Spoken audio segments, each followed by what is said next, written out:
Ladies and gentlemen, Hex community of all ages, hey, Jake Freedom here, coming to you live from YouTube for this week's Hex Update Saturday for June 28th, 2014. And let me tell you, a lot has happened the past week. Most of you probably already know there wasn't a Hex Update last Saturday, basically because there was nothing to update on. So we didn't do one. Because I knew that this week's update was going to be jam-packed full of stuff, and so I figured it would be okay to not have an update last Saturday. Whatever. We're going to move on here, and we're going to start with today's update. Like I said, a lot has happened the past week. A lot of information to go over, so where do we start? I think we're just going to start with the scheduled tournaments and Swiss pairings. Basically, what's going to happen here is there's going to be the scheduled tournaments, and they're going to be massive. They are between 16 and 128 players, and they start at specific times throughout the day. And from what I gather, is they're like a Swiss tournament. How do they put that there? There's two different styles. There's Swiss, and then I think there's constructed. So these tournaments here will happen like every 4 hours. Yes, every 4 hours a scheduled constructed tournament will be started. Every 4 hours a sealed pack tournament will start. So what you have is basically every 2 hours a different tournament is actually going to start. Sealed and constructed will alternate their schedule every 2 hours. In other words, a scheduled tournament will happen every 2 hours and the format will alternate back and forth. That's really cool. And so I don't know how long that would take. There is no entry fees from what I read, because the time that it's going to take to actually come to play with 128 people, CZE felt that was plenty enough of an entry fee, so there is no entry fee. But the winnings are kind of cool, and it says our current plan to open up constructed tournament with no entry fee and monitor the stability of these tournaments. They will have the following prizes: 4 wins equals 15 packs and 30,000 gold. 3 wins is 7 packs and 15,000 gold. So basically they say here, we decided not to charge for entry fees for these tournaments because they represent a significant time investment from our players. So they're being really cool about that there. So far they've been monitoring things, and they say things are actually going pretty well with these tournaments. I have not got into one yet because that's a lot of time, I believe, and I just don't have that amount of time right now to get into one of those tournaments. Eventually we probably will, when we can sit down and dedicate, I don't know, 4 or 5 hours maybe. I don't know what they're going to take, but so that's really neat. I'm glad people seem to be, enjoying that there. Then we got the Swiss pairings. There are 2 things that they'd like to address when it comes to Swiss pairings. They say 1, prizes that players should receive after the tournaments concludes, and 2, the perception of what is and is not allowed during Swiss pairings. All right, so prizes are there are a number of issues reported with the Swiss 8-person queues on our forums about prizing. The majority of these issues stem from the way we hand out prizes. Essentially, we run 3 rounds of Swiss, produce some sort of standing based on the number of match wins, with some internal tiebreakers for people with similar records, so on and so forth. With the release of this latest patch, they'll be changing the way they are awarding prizes based on the number of match wins instead of standings. So it looks like they're just changing some things around there, which will probably be better, for match wins and not where you stand at. So that's pretty cool. Swiss pairings. If you did a double take at the above statement, then the next section is for you. Swiss pairings come with a lot of baggage from other popular board games and TCGs. Our design philosophy for Swiss pairings boils down to 1 rule and 5 guidelines. Let's see, they say, that's right, there is only 1 hard rule in Swiss pairings, and it's not what you think. In Swiss pairings, the server must always produce a set of pairings for the tournament so the tournaments can continue. That's it. Any other rule of Swiss is a guideline that can be broken. We only get 1 shot at not halting the tournament. This may mean that we may do this at the expense of breaking all of the 5 guidelines. So what are the 5 guidelines, you ask? Here they are. A player should not play against the same opponent twice in the tournament. The top 1/3 of the tournament players, based on the number of enrolled, should not get a bye. A player should not receive a second bye in a tournament. If there is an odd number of players with the lowest record, or a random player among those with the lowest record should get a bye. Players should play against others with the same record as them. For each of these groups of players with similar records, pairings should be random. Okay, pretty straightforward there, I believe. A lot more information there on these Swiss pairings and the scheduled tournaments. So again, I'll go ahead and link that in the description down below, so you guys can go ahead and take a look at that all together when you have on your own time there. Let's see, the next thing, patch notes from the previous patch 0.9.2.004. they call it Zoltog, and this was a big patch. This is one a lot of people were excited about. I was excited about it, and that's right, the auction house has finally been implemented. I've gone through it, I've looked at it, it looks pretty cool, it looks pretty stable, so it's easy to use, easy to list cards. There are a few things that, you know, could be changed in how to list cards. There are currently one issue that I see with it, actually two. One, if you search for things, you only get back 15 results. That was not intended. There was just an error somewhere. They're going to fix that in some patch down the road, hopefully sooner than later. And another one is the minimum amount you can charge for a card is 30 platinum. A lot of rares aren't worth 30 platinum, so that needs to be brought down. You should be able to put anything in there, not a minimum of 30. You should be able to put 1 platinum if you want. I'm not sure why they chose 30, but you know, that was their decision, I guess. Hopefully they change that. Another thing too is there's a 5%, I think it's 5% transaction fee. Let's take a look at that.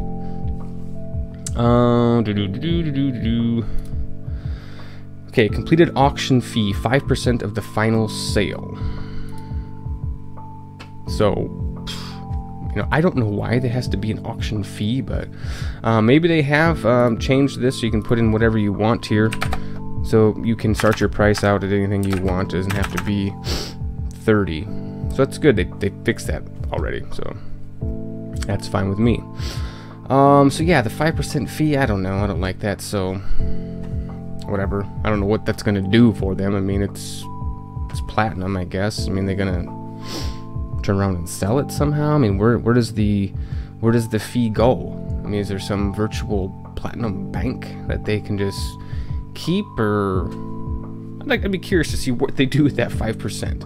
Where does that go?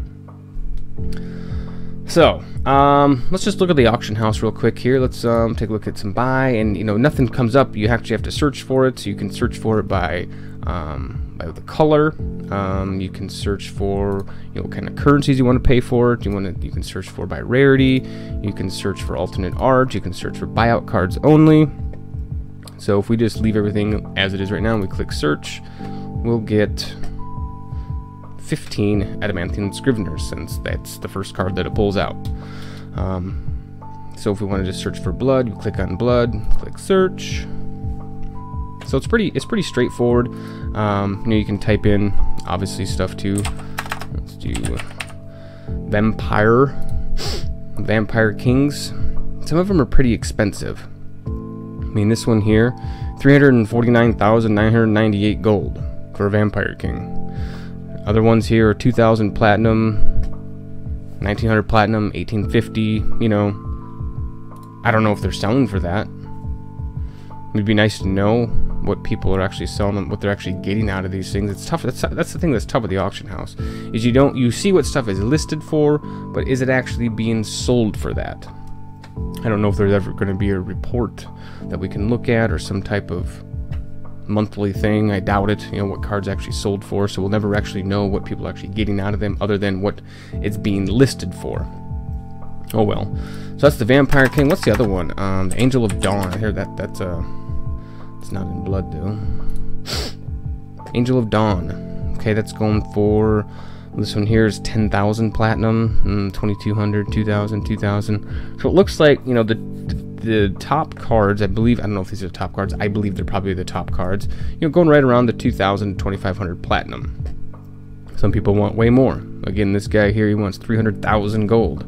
I don't know what gold would actually equate into platinum. I don't know if there's a conversion out for that yet, because platinum, 1 platinum is a penny, right? So a piece of gold would be what?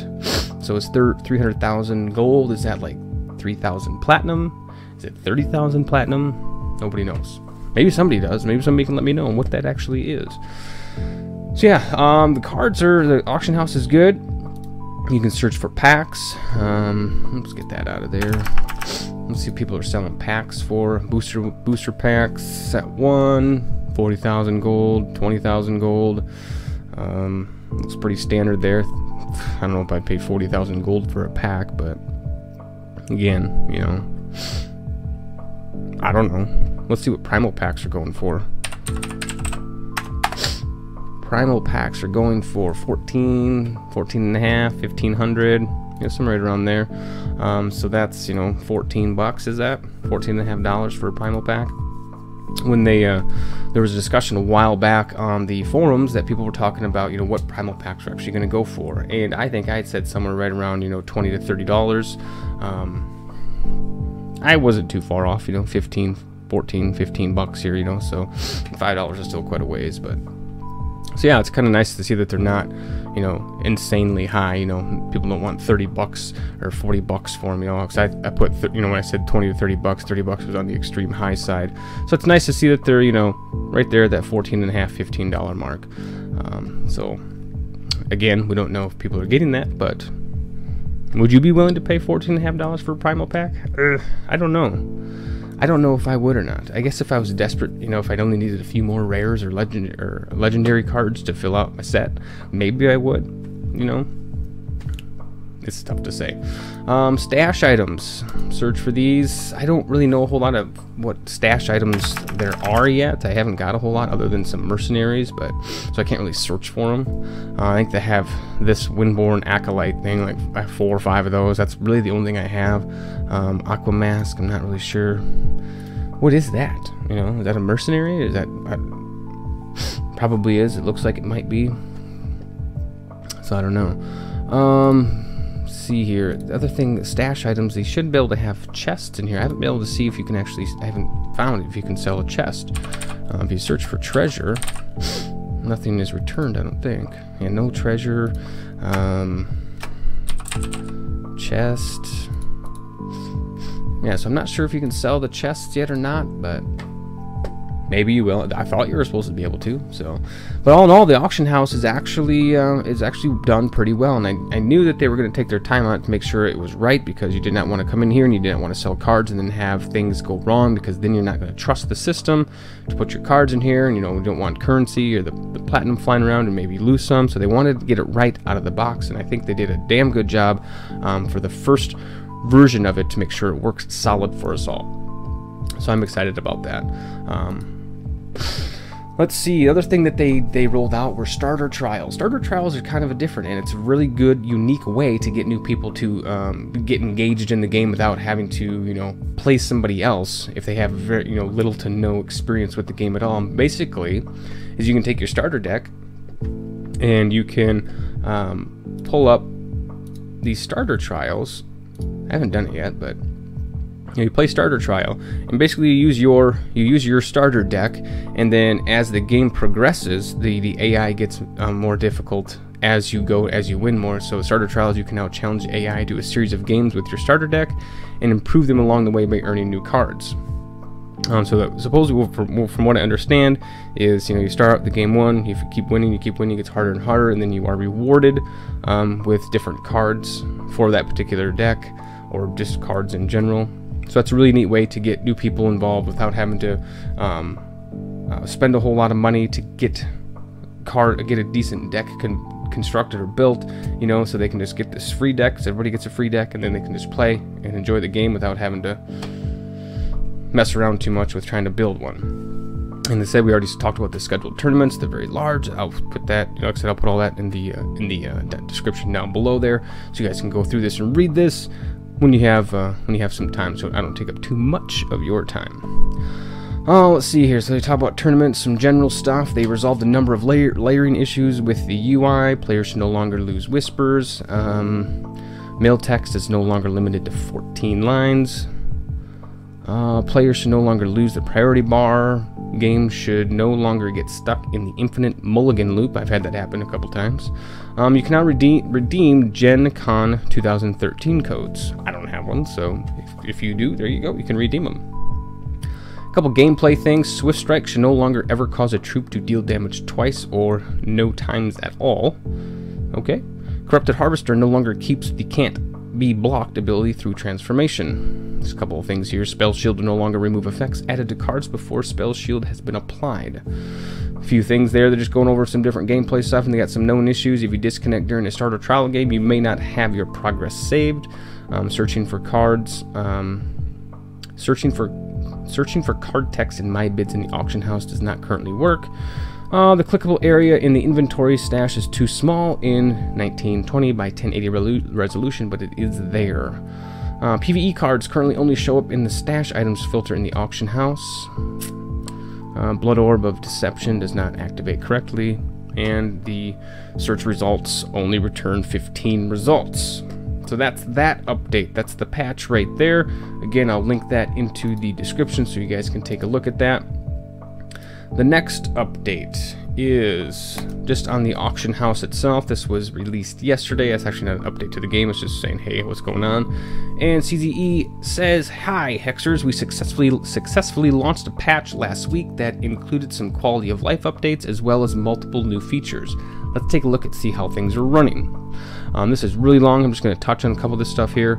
Like Zoltog spawns out near infinite Savage Raiders, this patch seems to have near infinite features. The first one was the auction house. Yep, you can now buy and sell cards, packs, and more. Thanks again for all your patience when we rescheduled the patch. It's obviously important to get something like the auction house right the first time. Players need to be able to use this feature, trust that their cards, currencies are safe. So far, they say it's going great. By every measure, you guys love it. You really love it, they say.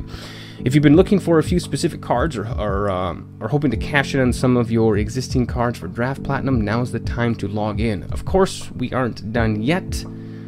We're gathering and evaluating enhancements that you, the players, want in the auction house. Make sure you hit the link at the end of this article and post any ideas that you have. We're also continuing to looking at implementing ways to transfer cards without the auction house, as well as the ability to trade cards. That is one thing that people still want, is to be able to trade cards back and forth with other players, so we don't have to go through the auction house. Because when that happens, then we can start doing some really cool stuff, and we can give away cards easily. Just like, hey, I have 14 Vampire Kings. Let's run some type of contest, you know, let's give a couple of them away, or, you know, something along those lines. Give a card away every Saturday. Give it, you know, maybe give a booster pack away or something. I don't know. Got a whole bunch of stuff that we can do once we finally be able to trade things back and forth. Also, they come here and they say, starving for set 2. Our friends at 10 Ton Hammer published their E3 features for HEX and showing off Starving Lich, a card you'll see in Shattered Destiny. Let's take a look at that card. Let's see, where is he at here? Here, Starving Lich. Let's just pull this guy up here. Here he is, Starving Lich. A 1-cost, 4 threshold, 2/2, lethal, speed, and life drain. Lethal? That's a new mechanic. I don't think we've heard of lethal yet.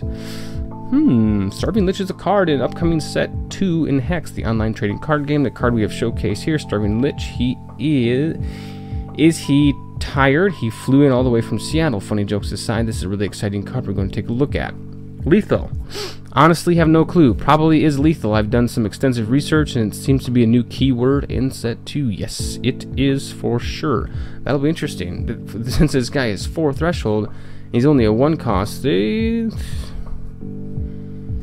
see what... Ah, man, I wonder what that lethal keyword is. What is that mechanic, you suppose? What do you guys think? What do you guys think lethal is? I don't know. Share your ideas. Leave some comments. Let's try to brainstorm what do you think lethal could be.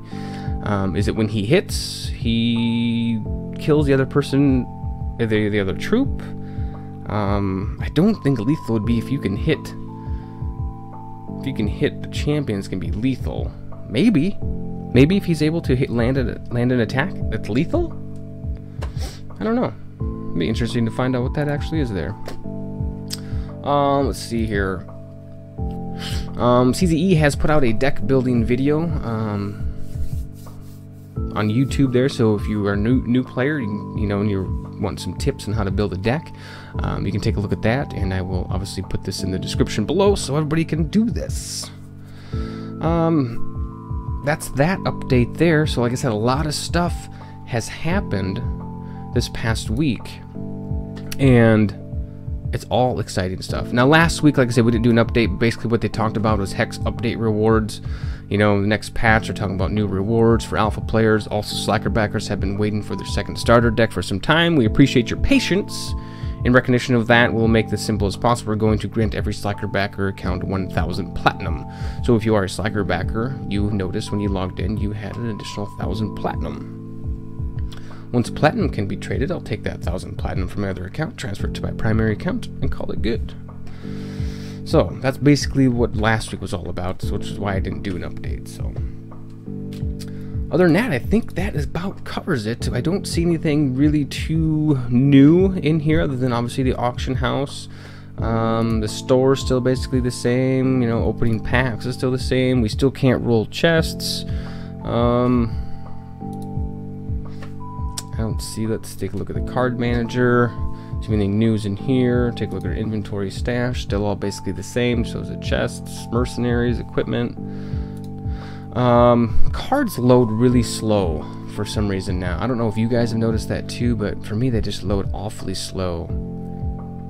Maybe it's because I just fired the game back up after patching. I don't know. So yeah, auction house. Definitely a big bonus. I'm liking it. I did list a few things on here and they didn't sell, obviously. Just wanted to see how well it worked. I suppose we could probably do it again just to show what it all entails. So we'll just go ahead and click create auction. Double click on a card to see individual versions of that card that you own. Double click on a version of the card to list it for an auction. This is just a notification you can put. Don't show this again. I don't want to see that. I know this. So you click OK. It pulls up your card manager. And let's just pick Nature Reigns here. So we double click on it. It shows all the different versions.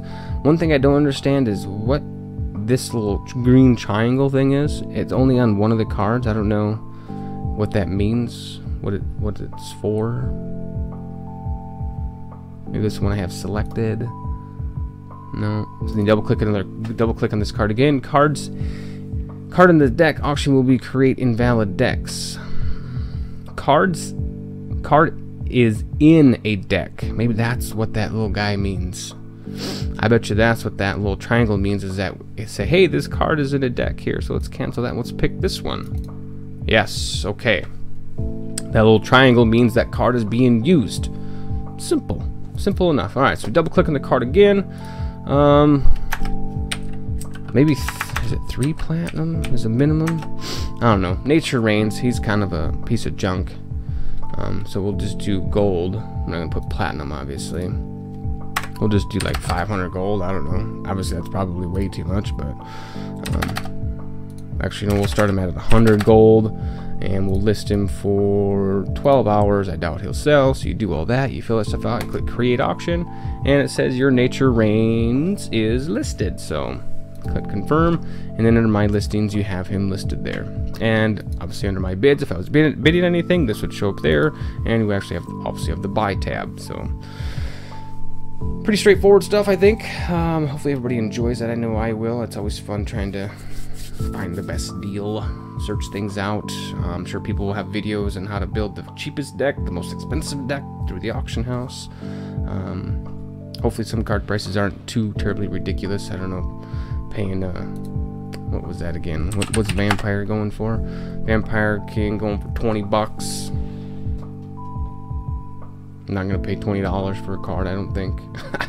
That's just me, but so other than that, that's pretty much all we have for this week. Hopefully you guys enjoyed it. If you do, go ahead and leave a comment below. We'll talk about some things or whatever. If you like the video, go and give it a thumbs up. If you want to see more HEX updates Saturdays, be sure to go ahead and click subscribe down below, and we'll have another video for you soon.